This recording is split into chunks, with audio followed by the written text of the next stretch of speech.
Hi and welcome back to the Christmas calendar. Actually, I have been missing now to 2 days, so we gotta keep it short and run towards the other days, which will be now improved by a more cheerio, diddly-do, diddly-do, wow. I'm not intoxicated in any ways, but still, hope the reading will improve in these videos and enjoy these few days until Christmas with the continuation of Mr. Dickens' novel of Go. I didn't say that, no. So, where were we? I think we were here. Oh my god, I'm gonna vomit. Yeah. Scrooge did as he was told and held it fast. Oh fuck.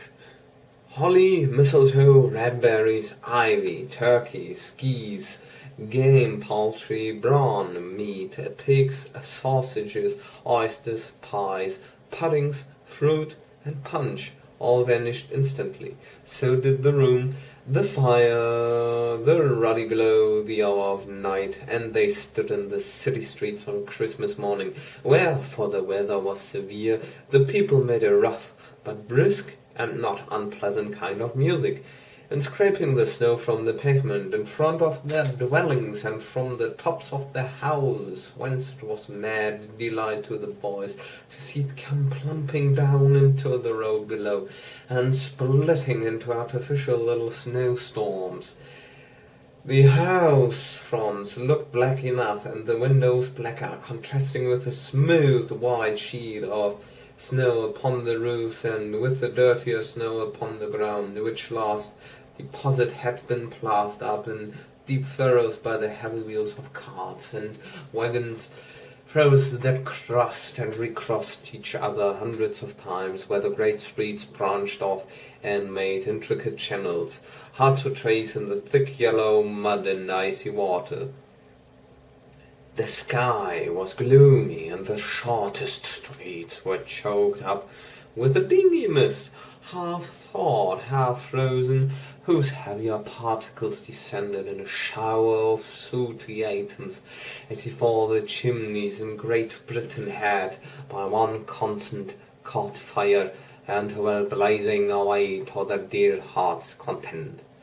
There was nothing very cheerful in the climate of the town, and yet was there an air of cheerfulness abroad that the clearest summer air and the brightest summer sun might have endeavored to diffuse in vain. And now I'm gonna continue in the normal way.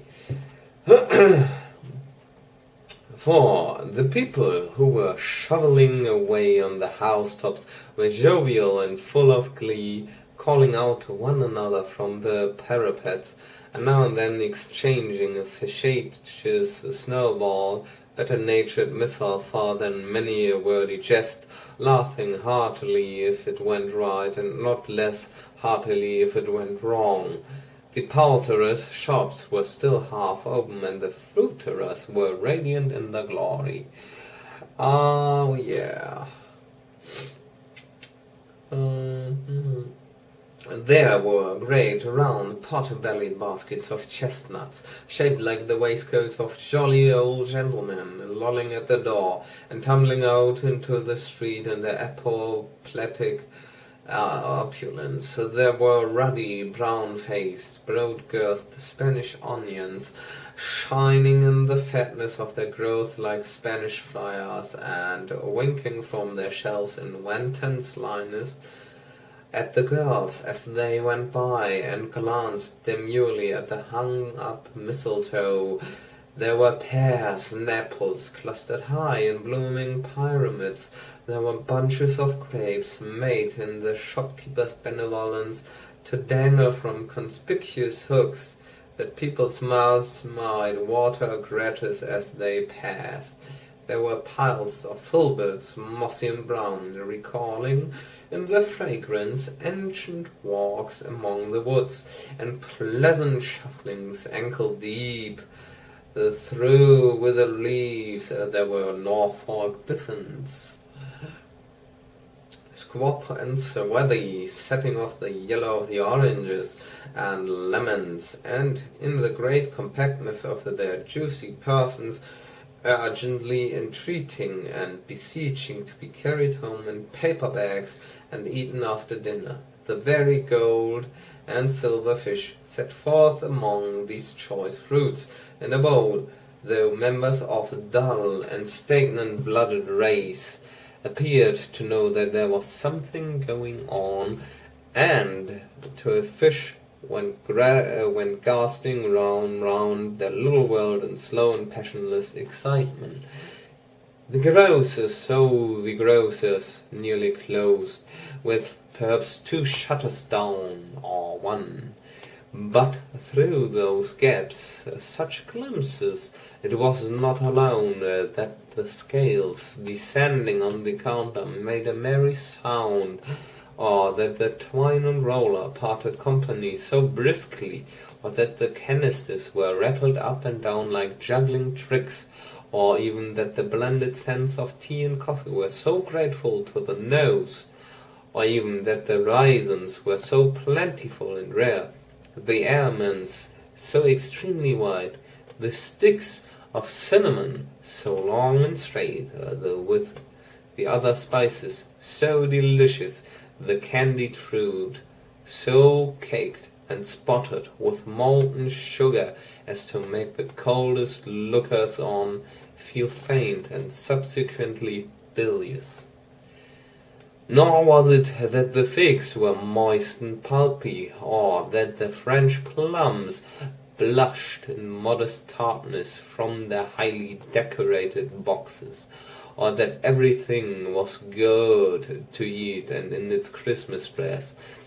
But the customers were all so hurried and so eager in the hopeful promise of the day that they tumbled up against each other at the door, crashing their wicker baskets widely, and left their purchases upon the counter, and came running back to fetch them, and committed hundreds of the like mistakes in the best humour possible, while the grocer and his people were so frank and fresh that the polished hearts with which they fastened their aprons behind might have been their own, were outside for general inspection and for Christmas stores to peck at if they chose. But soon the steeples called good people all to church and chapel, and away they came, flocking through the streets in the best clothes and with their greyest faces, and at the same time they emerged from scores of by streets, lanes and nameless turnings, innumerable people carrying their dinners to the bakers' shops. The sight of these poor revellers appeared to interest the spirit very much, for he stood with Scrooge beside him in the baker's doorway, and taking off the covers as the bearers passed, sprinkled incense on their dinners from his torch. And it was very uncommon kind of torch, for once or twice, when there were angry words between some dinner-carriers who had jostled each other, he shed a few drops of water on them from it, and the good humour was restored directly, for they said it was a shame to quarrel upon Christmas Day, and so it was. God love it, so it was. In time the bells ceased and the bakers were shut up, and yet there was a genial shadowing forth of all these dinners and the progress of their cooking in the thawed blotch of wet above each baker's oven, where the pavement smote as if its stones were cooking too.